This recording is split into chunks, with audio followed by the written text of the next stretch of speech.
नमस्कार दोस्तों, स्वागत है आपका आदि बाबा नॉलेज गुरु चैनल में। दोस्तों, इसके पहले वाले लेक्चर में हमने बताया था कि नोटपैड प्लस प्लस और सबलाइम टेक्स्ट 3 कैसे इंस्टॉल करें। दोस्तों, आज हम लोग स्टार्ट करेंगे HTML के टैग्स किस टाइप के होते हैं, कितने होते हैं, ये सब आज HTML के टैग्स को हम लोग जानेंगे। तो सबसे पहले स्टार्ट करते हैं। HTML में दो टाइप के टैग होते हैं, एक कंटेनर टैग होता है, आप देख सकते हैं, और एक stand alone tags. Container tags का मतलब कंटेनर वर्ड से हम लोग को समझ में आ रहा है कि ये कुछ कंटेन करे। तो कंटेनर टैग वो होता है जिसमें ओपनिंग और क्लोजिंग पैरेंथेसिस दोनों हो, और उसके बीच में हम लोग कोई भी कंटेंट लिखते हैं। जैसे ये HTML का टैग है, HTML टैग के अंदर ही सारा टैग लिखा जाता है, इसलिए HTML टैग को कंटेनर टैग कहा जाता है। उसके बाद बॉडी है। बॉडी भी एक टाइप का कंटेनर टैग होता है। बॉडी के अंदर भी हम जितने सारे HTML के प्रोग्रामिंग या टैग्स लिखते हैं, वो बॉडी के अंदर ही लिखते हैं, तो इसलिए ये भी कंटेनर टैग हुआ। टाइटल के अंदर भी हम लोग ओपनिंग ओपनिंग पैरेंथेसिस और ये क्लोजिंग टैग के अंदर ही हम लोग टाइटल लिखते हैं। हेडिंग के अंदर ही हम लोग, हेडिंग भी एक टाइप का कंटेनर है, क्योंकि इसके अंदर हम लोग ये सब टैग यूज करते हैं। एक H1 टैग है, होता है, ये हेडिंग के लिए यूज किया जाता है। दूसरा टैग होता है stand alone tag. Stand alone tag मतलब जैसे ब्रेक के लिए हम लोग खाली इसका यूज कर सकते हैं, और इसका दोनों में से किसी एक का यूज कर सकते हैं, या तो इसका यूज करेंगे या तो इसका यूज करेंगे। तो अब आप इसको, इसके बीच में कोई कंटेनर नहीं होता। जैसे मैंने यहाँ पे दिया हुआ है, जैसे कोई भी लाइन लिख रहा हूँ मैं, जैसे यहाँ पे मैंने कुछ लिखा, अब ब्रेक टैग यूज करना है तो हम सिंपल ये लिख देंगे, तो ये ब्रेक टैग हो गया। इसके अंदर ये कंटेनर टाइप का नहीं है, क्योंकि इसके अंदर हम लोग कुछ लिख नहीं रहे, ये कुछ कंटेन नहीं करता, इसीलिए कंटेनर नहीं है, तो इसीलिए इसको स्टैंड एलोन टैग बोलेंगे। तो सबसे पहले हम लोग स्टार्ट करते हैं HTML हेडिंग टैग्स से। HTML हेडिंग टैग्स तो HTML में छह टाइप की हेडिंग होती है। पहला होता है H1, H2, H3, पहला H1 होता है, दूसरा H2 होता है, तीसरा H3 होता है, चौथा H4 होता है, उसके बाद H5, उसके बाद H6 होता है। ये सारे कंटेनर टैग होते हैं। हम दिखाते हैं, देखिए ये कैसे वर्क करते हैं। तो सबसे पहले हम अपना नोटपैड प्लस प्लस खोलेंगे। नोटपैड प्लस प्लस देखिए मैंने खोल लिया, एक न्यू फाइल है, फाइल को बनाएंगे HTML।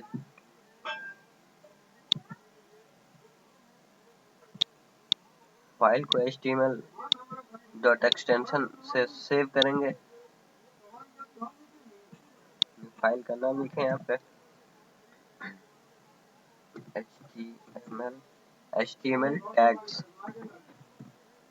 Dot HTML extension use करना है। और यहाँ ध्यान रहे, यहाँ पे नॉर्मल टेक्स्ट फाइल जो लिखा है, ये नॉर्मल टेक्स्ट फाइल नहीं होना चाहिए। या तो आप यहाँ पे HTML का hyper text markup language use करें, नहीं तो अगर ऑल का ऑप्शन आता है इसमें, तो ऑल का ऑप्शन यूज करते हैं, जैसे हमने पहले सबलाइन टेक्स्ट में देख चुके हैं। तो ये क्रिएट हो गया। सबसे पहले HTML का तैयार करें।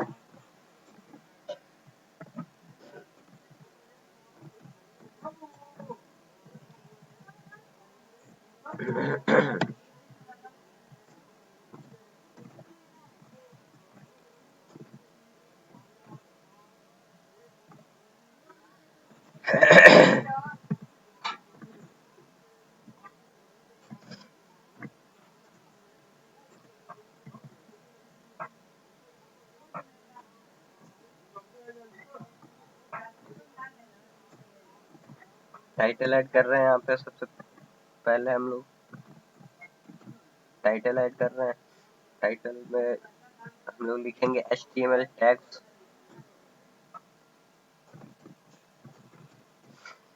HTML टैग्स लिखेंगे। उसके बाद हम लोग हेड के बाद हम लोग बॉडी बनाते हैं।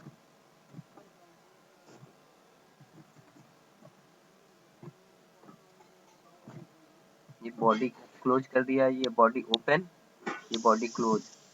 अब जितने सारे टैग हम लोग यूज करेंगे वो सारे बॉडी के अंदर यूज करेंगे।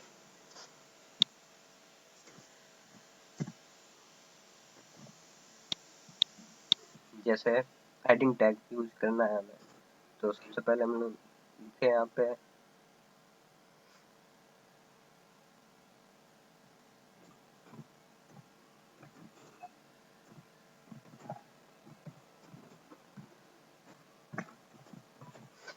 HTML heading tag.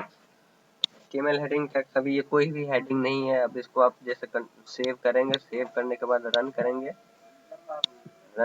Launch in Firefox अगर हो तो। आप मेरे में नहीं है इसीलिए फायरफॉक्स में नहीं होगा। आप कोई भी अपना फाइल जहाँ पे रखे हैं वहां से आप ओपन कर सकते हैं। जैसे मैं फाइल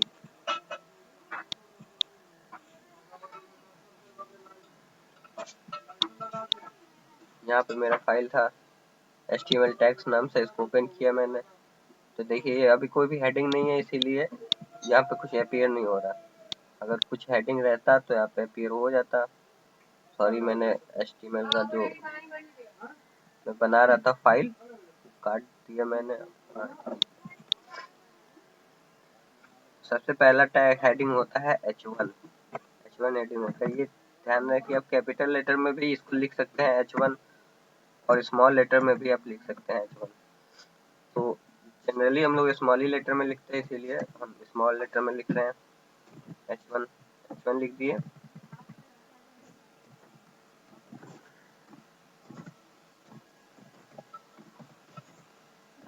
दिस इज हेडिंग 1, ये हेडिंग 1 है। अब आप इसको सेव करेंगे, सेव कर दिए। अब आप इसको क्रोम में देखेंगे, दिस इज हेडिंग 1, ये हेडिंग बन के आ गया। अब हेडिंग 2 को देखते हैं जरा, हेडिंग 2 कैसा दिखाई देता है। हेडिंग 2 के लिए H2 यूज करते हैं। H2 है जो H2 जो हेडिंग होता है वो H1 हेडिंग से स्मॉलर होता है। H2 सॉरी H2 को क्लोज करना भी होता है।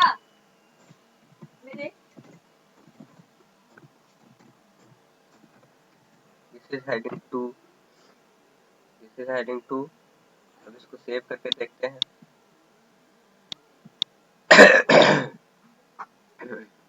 इसको सेव किया हमने, सेव करने के बाद अब इसको क्रोम में व्यू करेंगे। क्रोम में दिस इज हेडिंग 2 इससे छोटा दिखाई दे रहा, तो अब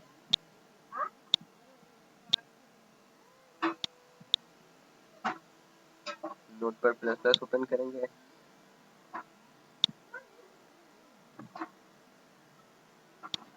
टोटल 6 टाइप के हेडिंग होते हैं।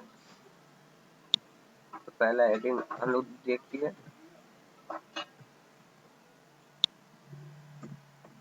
कॉपी पेस्ट मैं कर दे रहा हूँ कि ताकि बार बार मुझे लंबा लिखना ना पड़े। 3 4 5 6 हो गया। हेडिंग 2 था, ये हेडिंग 3 है। This is heading 3। हेडिंग 3 के लिए H3 यूज करते हैं। उसके बाद हम लोग H3 यूज करेंगे। H3 यूज हो चुका है। हेडिंग 4, ये हेडिंग 4 है, हेडिंग 4 है, दिस इज हेडिंग 4। हेडिंग 4 के लिए H4 यूज करेंगे हम लोग। उसके बाद H5 यूज करेंगे। H5 के बाद H6। सबसे स्मॉलर जो हेडिंग होता है वो H6 होता है। This is heading 5 and this is heading 6, this is heading 6। अब इसको हम लोग सेव करके देखते हैं, ब्राउजर में रन करा के सेव कर लिया। उसके बाद इसको ओपन करेंगे, रिफ्रेश करेंगे, देखिए हेडिंग आ गया। ये हेडिंग का फॉर्मेट है। हेडिंग 6 जो होता है H6 वो सबसे स्मॉलर हेडिंग होगा और दिस इज हेडिंग 5 हो गई है। जूम करके देखते हैं इसको हम, ये आप देख सकते हैं आप हेडिंग्स है। तो ये हेडिंग 6, ये हेडिंग 1 जो होता है H1 वो सबसे बड़ा हेडिंग होता है। H2 जो होता है वो सबसे H1 से छोटा होगा। H3 हेडिंग होगा वो H2 से छोटा होगा। फिर H4 हेडिंग होगा जो H3 से छोटा होगा। फिर H5 हेडिंग होगा वो और भी ऊपर वाले हेडिंग से छोटा होगा। H6 आप देख सकते हैं कैसे हेडिंग हो रहा। हेडिंग जो होता है बाय डिफॉल्ट बोल्ड लेटर में होता है, इसलिए एक बोल्ड प्रॉपर्टी होती है लेटर को चेंज करने के लिए, वो हम बोल्ड में इसको चेंज नहीं कर सकते, मतलब चेंज कर सकते लेकिन कोई फर्क नहीं पड़ेगा, सेम रहेगा। तो ये था हेड HTML हेडिंग टैग। अब आपको कुछ और टैग बताते हैं। जैसे HTML हेडिंग टैग हो गया, एक फॉर्मेटिंग टैग होता है, जैसे स्ट्रॉन्ग है, बोल्ड है, अपने टेक्स्ट को बोल्ड कैसे बनाए, इटैलिक में कैसे उसको कन्वर्ट करें, एम्फसाइज में कैसे कन्वर्ट करें, टेक्स्ट पे अंडरलाइन कैसे करें, टेक्स्ट में स्मॉल कैसे लगाएं, स्मॉल टेक्स्ट कैसे लगाएं, टेक्स्ट को लार्ज कैसे करें, स्ट्राइक कैसे करें। तो ये सब हम आपको बताएंगे, और उसके बाद मैं बताऊंगा कि अपने वेबसाइट पे आप इमेज कैसे लगाएंगे और अपने वेबसाइट का बैकग्राउंड कलर कैसे चेंज करेंगे, ये सारी चीजें मैं आपको बताने वाला हूँ। तो सबसे पहले स्टार्ट करते हैं फॉर्मेटिंग टैग से। तो ये हमारा HTML हेडिंग, ये हेडिंग वाला हो गया। अब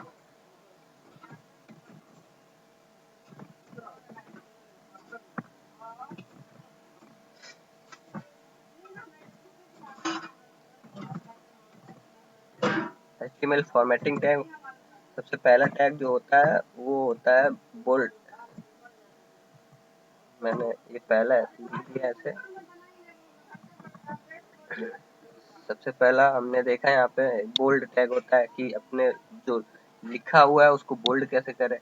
जैसे मैं अभी यहाँ पे कुछ लिखा हूँ, this is bold, this is bold मैंने लिखा, इसको सेव कर दिया मैं यहाँ पे, सेव कर दिया और इसको रन कराऊंगा। अगर रन कराऊंगा तो देख सकते हैं आप, मैंने अभी जूम कर रखा है। चलिए, HTML formatting tag and this is bold एक ही में लिखा हुआ है, ये नेक्स्ट लाइन में नहीं आ रहा क्योंकि मैंने यहाँ पे ब्रेक टैग का यूज नहीं किया है। तो यहाँ पे हम सबसे पहले ब्रेक टैग का यूज करेंगे। ब्रेक टैग का यूज करने के बाद सेव करके अब इसको रन करा के देखेंगे। रन कराएंगे तो देखिए दिस इज बोल्ड तो लिख रहा है लेकिन ये बोल्ड में है नहीं। तो बोल्ड में लाने के लिए सबसे पहले हम इसे बी एक टैग होता है बोल्ड के लिए, तो बी ओपन और बी क्लोज, ये भी एक कंटेनर टाइप का टैग है।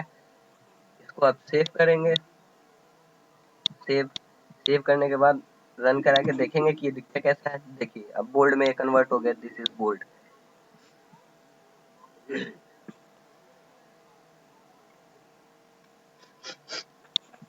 दूसरा टैग होता है कि इटैलिक में कन्वर्ट करें, फॉर्मेटिंग टैग होता है। कैसे आप, मैं थोड़ा स्पेस बना लूं, इसीलिए मैं ब्रेक ब्रेक दो बार यूज कर रहा हूँ कि दो बार लाइन चेंज करेंगे ताकि दोनों के बीच गैपिंग हो। देखिए जैसे मैंने ब्रेक स्टेटमेंट दो बार यूज किया, तो अब देखिए दोनों के बीच गैपिंग आ गया। This is bold. बोल्ड के बाद होता है, अब बोल्ड करें, एक स्ट्रॉन्ग होता है, स्ट्रॉन्ग प्रॉपर्टी होता है, स्ट्रॉन्ग प्रॉपर्टी होता है। स्ट्रॉन्ग और बोल्ड में ज्यादा डिफरेंस कुछ नहीं होता, सब सेम दिखाई देते। डिस्प्ले अगर मेथड से अगर देखा जाए डिस्प्ले कैसे हो रहा है, बोल्ड और स्ट्रॉन्ग तो दोनों एक ही टाइप से डिस्प्ले होंगे।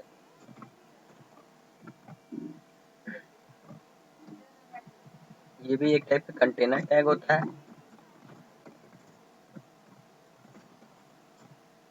इसे स्ट्रॉन्ग सेव किया मैंने इसे, और इसको ब्राउजर में रन किया तो देखिए दिस इज स्ट्रॉन्ग और दिस इज बोल्ड, दोनों एक ही टाइप के दिखेंगे, बोल्ड और स्ट्रॉन्ग। तो हम दोनों में से किसी एक प्रॉपर्टी को यूज कर सकते हैं, आप जो आपको मन हो वो यूज कर सकते हैं, दोनों का यूज कर सकते हैं।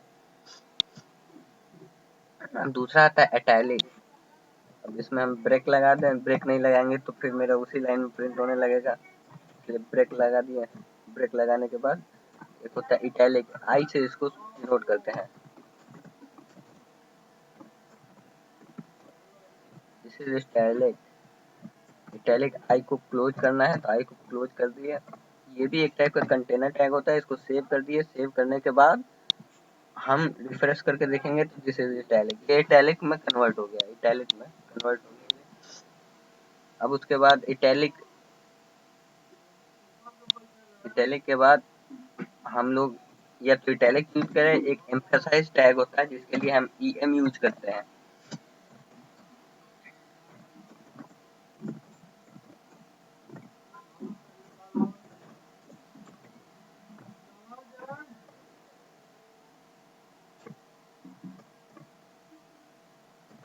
ये भी एक टाइप का कंटेनर टैग होता है। इटैलिक और ईएम टैग में, एम्फसाइज टैग में कोई डिफरेंस नहीं होता, दोनों एक ही टाइप के दिखते हैं। आप इसको सेव करके और आप रिफ्रेश करेंगे तो देखिए दोनों का जो डिजाइनिंग है वो टेक्स्ट का वो एक ही है। इसीलिए आप दोनों में से कोई एक यूज कर सकते हैं, ये आपकी चॉइस है। उसके बाद अगर हमें लिखना है कि जैसे इटैलिक टैग हो गया, उसके बाद जैसे एक स्मॉल टैग होता है, ब्रेक लगा दे। स्मॉल टैग होता है जिसके थ्रू हम जो जनरल ये एचटीएमएल का जो ये लिख रहे हैं, मतलब कुछ भी यहाँ पे टेक्स्ट लिख रहे हैं, अगर स्मॉल टैग हम यहाँ पे लगा दे बोल्ड पे, तो वो आपका जो बोल्ड जो वर्ड होगा वो इन दोनों वर्ड के कंपेयर में स्मॉल हो जाएगा। आइए हम लोग करके देखते हैं जरा। एक स्मॉल टैग होता है SMALL, स्मॉल, स्मॉल, स्मॉल को क्लोज कर दिया, इसको सेव किए। सेव करने के बाद आप रिफ्रेश किए तो देखिए जो बोल्ड है वो इन दोनों के रेस्पेक्ट में स्मॉल हो गया, स्मॉल हो गया। अब एक होता है ये बिग, लार्ज टैग होता है, जो इटैलिक के अगर ऊपर हम लोग लार्ज टैग लगा देंगे तो दिस इज इटैलिक, जो लिखा है इटैलिक, ये दिस इज से बड़ा हो जाएगा। अभी दिखाते हैं आपको लार्ज।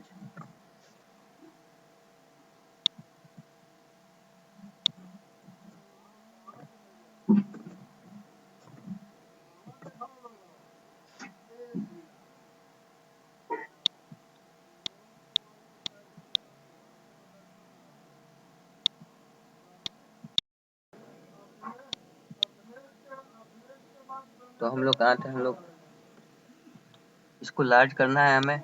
लार्ज करने के लिए मैं पहले अभी लार्ज टैग यूज कर रहा था जो कि गलत था। लार्ज यहाँ पे नहीं करेंगे हम लोग, यहाँ पे बिग टैग यूज करेंगे। बिग, बिग यूज करेंगे। अब बिग को क्लोज कर देंगे। बिग को क्लोज करने के बाद इसको सेव करेंगे। सेव हमेशा रन कराने से पहले आप अपने फाइल को सेव कर लीजिए। फाइल को सेव करके उसको रन कराने के लिए रिफ्रेश करिए। इसको रिफ्रेश करने के बाद देखिए ये लार्ज हो गया, बिग हो गया, ये और ये स्मॉल हो गया। तो ये दो टैग होते हैं, ये स्मॉल टैग और ये बिग टैग। इससे आप लेटर को बिग कर सकते हैं, हाईलाइटेड कर सकते हैं, जैसे अब बताया गया। अब हम आपको बताएंगे कि अपने अब अपने वेबसाइट पे कैसे वेबसाइट का बैकग्राउंड कलर चेंज करते हैं। बैकग्राउंड कलर चेंज करने के लिए सबसे पहले ओपन करेंगे और बॉडी टैग जो होता है, बॉडी बैकग्राउंड कलर किस चीज का चयन करना है, बॉडी का, इसलिए टैग होता है, कोड होता है। प्रॉपर्टी टैग नहीं बोलेंगे, इसको प्रॉपर्टी बोलेंगे। इसको BGCOLOR, ध्यान है कि स्पेलिंग आपका सही होना चाहिए। और उसके बाद इक्वल टू डबल कोट्स होगा दो ठो, उसके बीच में कलर नेम लिखेंगे। जैसे हमें कोई भी लिखना है, पिंक कलर यूज करोगे तो पिंक यूज कर दिए। पिंक यूज करने के बाद आप इसको सेव करेंगे। सेव करने के बाद जब ब्राउजर को रिफ्रेश करेंगे तो देखिए ये पिंक कलर में हो गया। तो ये आपका थोड़ा अच्छा दिखने लगा वेब पेज। तो ये यूज कर सकते हैं आप, कोई भी कलर यहाँ पे यूज कर सकते हैं। पिंक हो गया, रेड हो गया, रेड यूज करना है तो रेड यहाँ पे लिख दीजिए। उसके बाद सेव करिए। सेव करने के बाद आप रिफ्रेश करके देखेंगे तो ये रेड हो गया।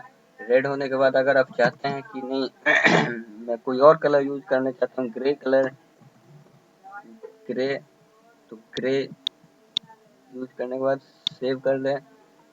सेव, रिफ्रेश, ग्रे कलर हो गया। ग्रे, अब आप चाहते हैं कि नहीं ग्रे ना यूज करें, सिल्वर कलर यूज करें, तो सिल्वर कलर भी यूज कर सकते हैं आप। सेव करें। सेव करने के बाद आप इसको ओपन करके देखेंगे तो ये सिल्वर कलर में आ गया। सिल्वर में तो हम इसको रहने देते हैं, जो पहले हम लोग का था पिंक कलर में, पिंकी को रहने देते हैं, थोड़ा अच्छा लग रहा था। तो पिंक कलर में हो गया। ये आपका बैकग्राउंड कलर चेंज हो गया। तो बैकग्राउंड कलर के लिए आप ध्यान में रहे कि ये BGCOLOR जो प्रॉपर्टी होती है ये यूज करेंगे तो ओनली कहाँ पे, बॉडी में। बॉडी में यूज करेंगे तभी ये आपका पूरे पेज का बैकग्राउंड कलर चेंज हो जाएगा। अब हम आपको बताते हैं कि अपने पेज में आप इमेज कैसे इंसर्ट करें। तो हमें इमेज इंसर्ट करना है, तो हम यहाँ पे लिख रहे हैं कि हेडिंग बना लिए किसी का। सबसे पहले ब्रेक यहाँ पे लगा हुआ, ध्यान रहे कि ब्रेक लगा होना चाहिए, नहीं तो इमेज जो होगा इस टैग के, इस जो ये टेक्स्ट लिखा हुआ है इसके बाद ही इमेज अपीयर होने लगेगा। तो हम लोग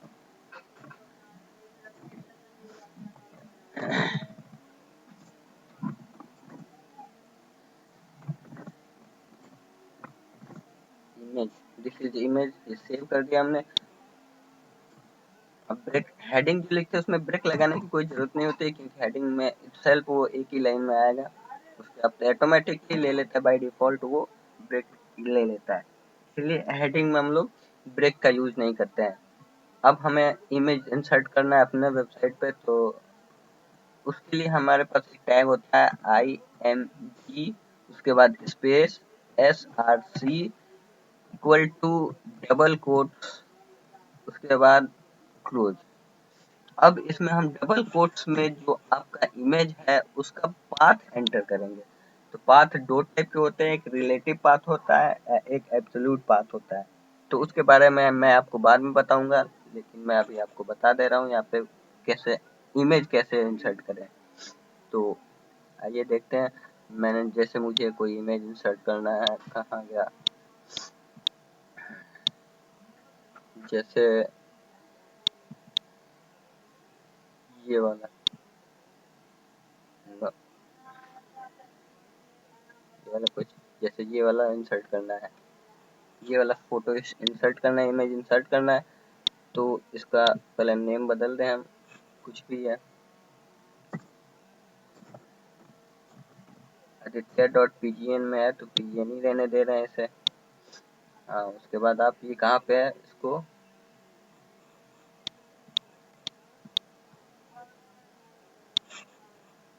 इसमें इमेज का पाथ एंटर करना है कि वो कहाँ है, इमेज का लोकेशन एंटर करना है। तो सबसे पहले आप इमेज पे जाएंगे, इमेज पे जाके आप राइट क्लिक करेंगे, राइट क्लिक के बाद प्रॉपर्टीज है, प्रॉपर्टीज पे क्लिक करेंगे। अभी आपको यहाँ पे दिख जाएगा कि इमेज का लोकेशन क्या है, इसको कॉपी कर लेंगे, Ctrl+C, इसको कॉपी कर लेंगे। कॉपी करने के बाद आप यहाँ पे आके अपने जो टैग लिखा है उसमें पेस्ट कर देंगे। पेस्ट करने के बाद ये तो आपका लोकेशन बता दिया, उसके बाद स्लैश देंगे और इमेज का नाम क्या था, मैंने आदित्य लिखा था, और उसके बाद इमेज का देख लेंगे कि एक्सटेंशन क्या है। जैसे हमें इमेज का एक्सटेंशन देखना है, तो यहाँ पे देख सकते हैं आप इमेज आदित्य डॉट पीजीएन लिखा है। कुछ इमेज होता है, जैसे ये इमेज है कि यहाँ पे डॉट जेपीजी लिखा है तो आप जेपीजी लिखेंगे, इमेज डॉट जेपीजी है तो जेपीजी लिखेंगे, और पीजीएन है तो आप पीजीएन लिखेंगे।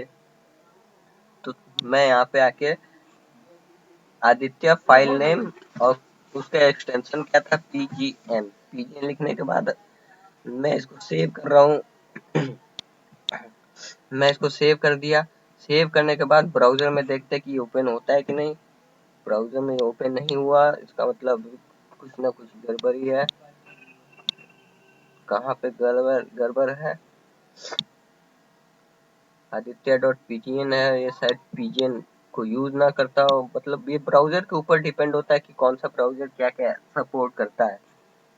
जैसे मेरा क्रोम जो है पीजीएन सपोर्ट नहीं कर रहा, तो इसको जेपीजी में कन्वर्ट करके देखते हैं, जेपीजी सपोर्ट करेगा कि नहीं करेगा।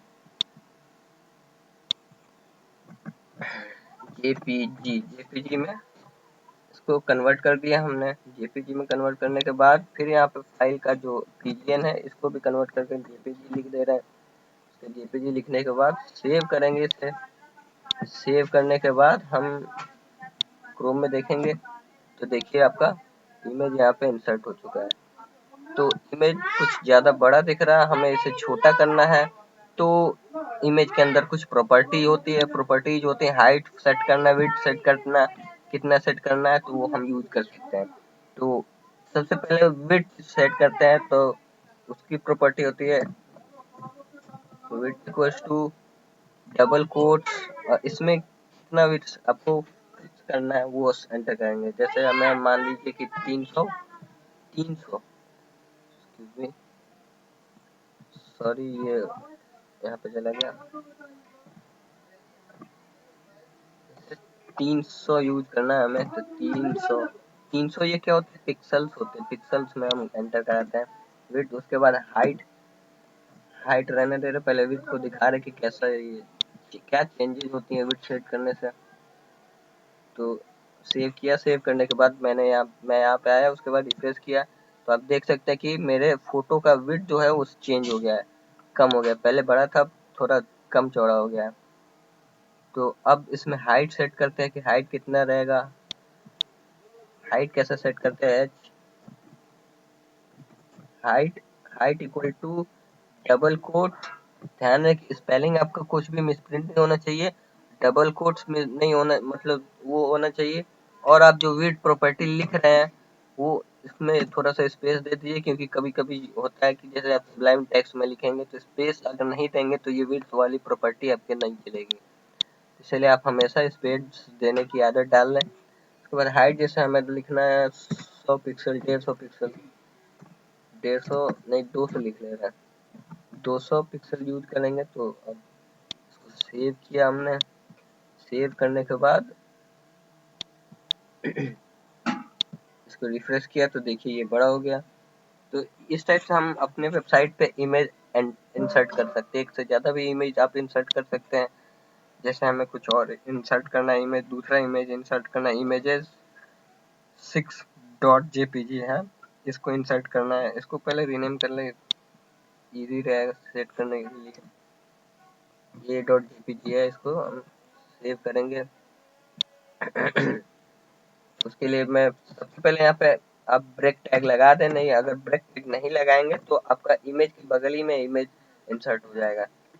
तो ये आपके ऊपर डिपेंड करता है कि आप कैसा इमेज इंसर्ट करना चाहते हैं, दोनों एक ही लाइन में इंसर्ट करना चाहते हैं कि अलग अलग लाइन में इंसर्ट करना चाहते हैं। IMG SRC ये सब ध्यान में रखना है आपको, जितने भी सारे स्पेलिंग है। अब कैपिटल लेटर स्मॉल लेटर के सेंसिटिव मैंने पहले ही बता चुका हूँ कि ये नहीं होता है, इसलिए आप कैपिटल लेटर या स्मॉल लेटर दोनों में से किसी एक को यूज कर सकते हैं।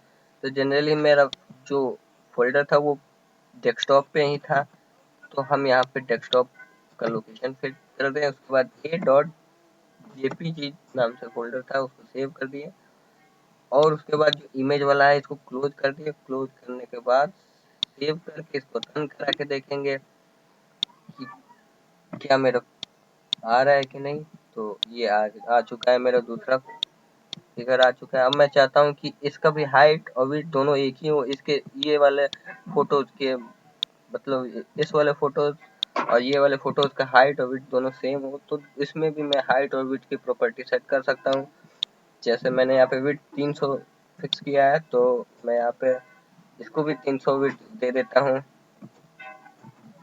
विड्थ इक्वल टू, सॉरी यहाँ पे माइनस का चिन्ह हो गया, इक्वल टू का चिन्ह होना चाहिए 300, और हाइट इक्वल